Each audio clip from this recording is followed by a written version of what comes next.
Comme d'habitude, beaucoup ont joué à Minecraft. Cette fois, ils ont eu un écran rouge avec une erreur d'authentification ou un message « Impossible de se connecter ». Oui, des milliers de personnes dans le monde entier ont commencé à signaler le même problème. Minecraft est tout simplement tombé en panne. Non, ce n'est pas une rumeur. Les serveurs du jeu sont réellement en panne, touchant Java Edition, Bedrock et Realms.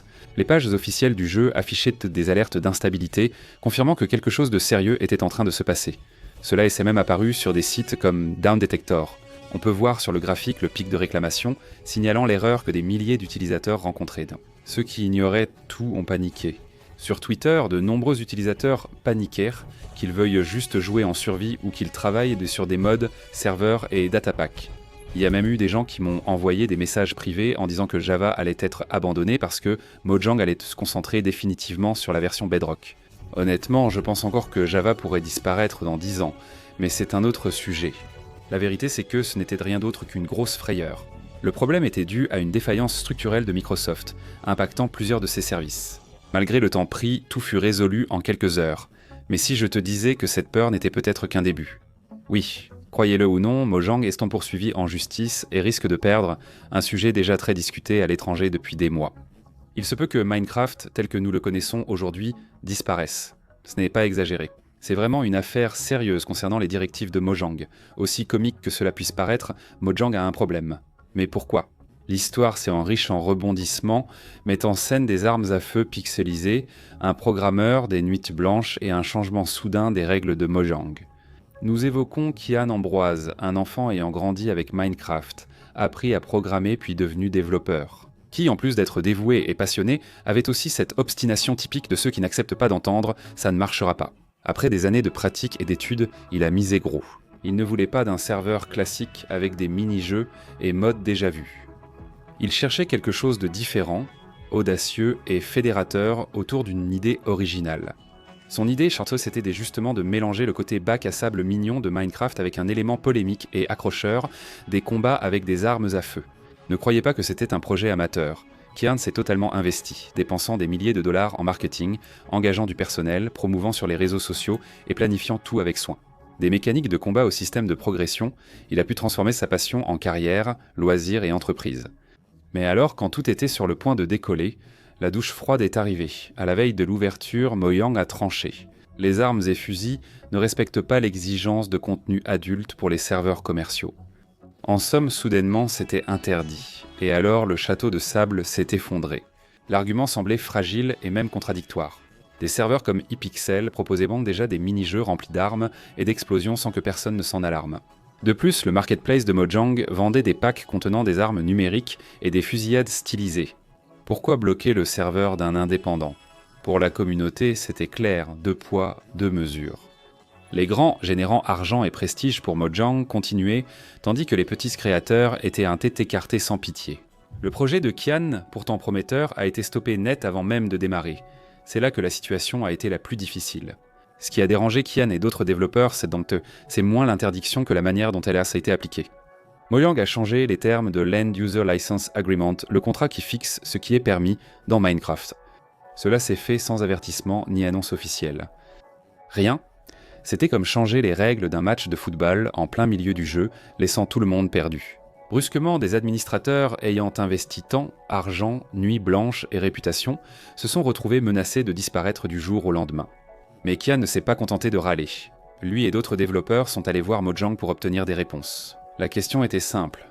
L'interdiction des armes couvrait-elle aussi les épées, arbalètes et objets de combat du jeu?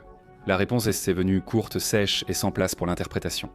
L'interdiction ne concernait que les armes à feu, les épées, arcs et arbalètes restaient autorisées. Ce détail, au premier abord, semblait même être un soulagement, mais en y regardant de plus près, il ne faisait que rendre l'incohérence plus évidente. Si le problème venait uniquement des armes à feu, pourquoi Mojang acceptait-elle des contenus similaires sur de grands serveurs ou le marketplace? Cette contradiction a semé la graine de quelque chose de plus grand, un procès.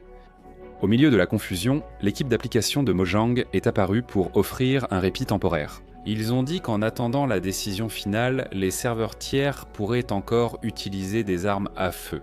En d'autres termes, personne ne serait coupé tout de suite. Mais ce n'était qu'un répit temporaire, pas une vraie solution. En fait, c'était comme dire « continuez pour l'instant », mais la règle peut encore changer à tout moment. Pour ceux qui avaient investi leur vie dans un projet, cette instabilité était presque aussi grave que l'interdiction elle-même. Kian a alors enquêté pour vérifier la légalité de cette mascarade. Il a étudié la législation européenne, surtout sur la protection des consommateurs. Sans surprise, il a découvert qu'on ne peut pas simplement modifier les règles d'un contrat numérique.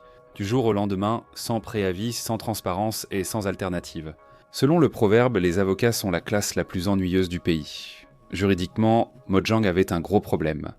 Mais Kian n'était pas naïf. Il savait que défier Mojang et donc Microsoft, c'était comme affronter le Wither avec une pelle ou comme si Bettinia voulait 10 à l'école. Impossible. C'est comme Neymar tentant un but depuis la Lune, vas-y d'ici. Les chances paraissaient faibles, mais abandonner n'était pas prévu. Avant de se lancer à fond dans le processus, il a même essayé de suivre la voie la plus correcte.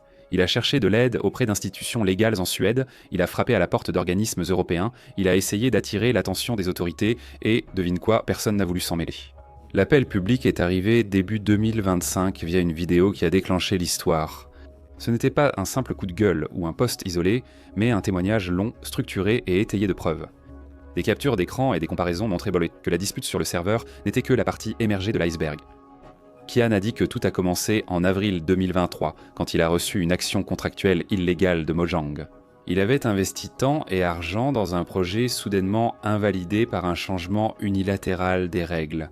Et dans la vidéo, il n'a pas fait dans la dentelle. Sans détour, il est entré dans la maison de Mojang et a mis les pieds sur le canapé. Il a mentionné par exemple que Mojang et Microsoft ont discrètement modifié le contrat de licence utilisateur final sans préavis, violant la transparence exigée par la législation européenne. Un autre point, il a dit que les pratiques frôlent le jeu de hasard, accusant l'entreprise d'utiliser des clauses confuses pour cacher le véritable impact des lootbox. Ces boîtes de récompenses aléatoires qui, selon lui, fonctionnent comme des machines à sous-numérique déguisées. Et le détail le plus grave, c'est quand il a montré comment ces boîtes étaient justement ciblées vers les enfants, souvent sans supervision, exploitant la vulnérabilité d'un public qui n'a pas la maturité nécessaire pour gérer le mécanisme d'addiction. Comme je l'ai dit, il est allé à fond, sans pitié.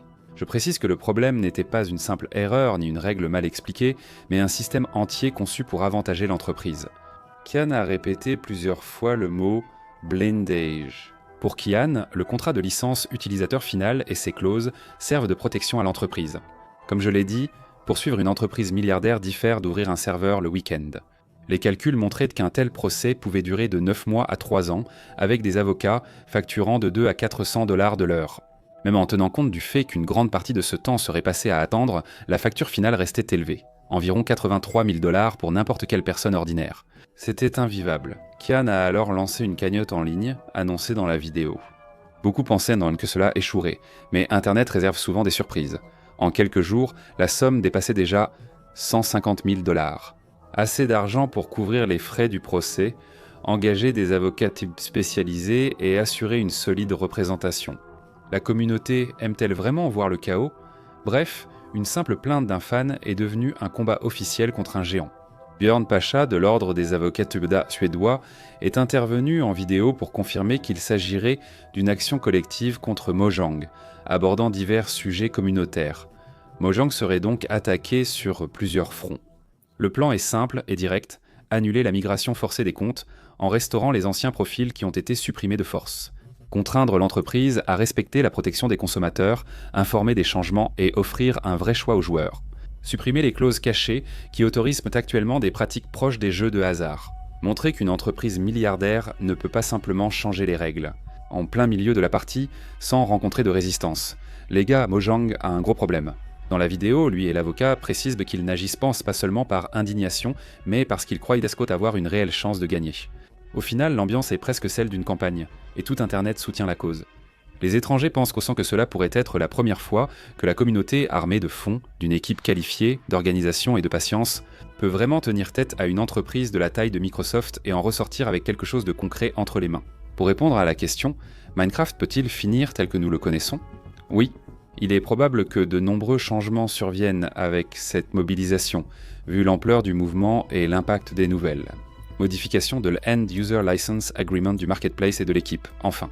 De nombreux éléments que nous connaissions subissent une pression légale et populaire et vont probablement changer sous une forme différente.